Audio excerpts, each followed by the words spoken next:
commences à me connaître, je suis un vrai passionné de SEO depuis des années. Et comme on m'a demandé plusieurs fois, je vais t'expliquer comment j'en suis arrivé à me passionner. C'était il y a une quinzaine d'années, j'étais un tout petit peu plus jeune. Je sortais de mon master en alternance et à ce moment-là, je travaillais pour Pirelli. Alors je ne sais pas si tu connais, c'est le fabricant sexy de pneus. En tout cas, sexy par les filles qu'il y avait au mur. En tout cas, je me suis transformé en passionné de pneus pendant quelques mois, mais depuis, je te rassure, je suis largement guéri. Bon, même si j'avais un diplôme de responsable en projet en informatique, on va pas se mentir, c'est pas tout à fait mon genre de me cantonner à un seul secteur.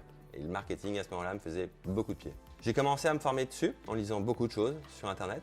Et pour pouvoir renforcer un petit peu tout ce que j'apprenais, j'ai décidé de commencer à tout noter. Et je me suis dit que plutôt que de faire ça dans un pauvre document Word, j'ai décidé de créer mon premier site sous WordPress. On était à la version, je sais plus très bien, mais en tout cas, ça commençait par un 2. Bref, qui dit WordPress dit très vite SEO. Je m'y suis intéressé, j'ai commencé à creuser le sujet et j'ai notamment acheté le livre d'Olivier Andrieux, Bien optimiser son référencement web.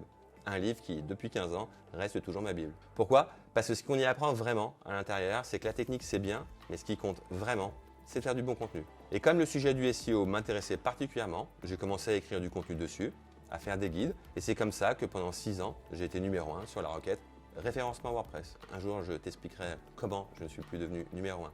Bref, en bon fils de commerçant que je suis, j'ai rapidement compris qu'une bonne position sur Google, c'était un emplacement numéro 1 pour sa boutique. C'est pour ça que j'ai rapidement mêlé ça à du e-commerce et qu'aujourd'hui, je me suis spécialisé dans la partie SEO, notamment sur du e-commerce.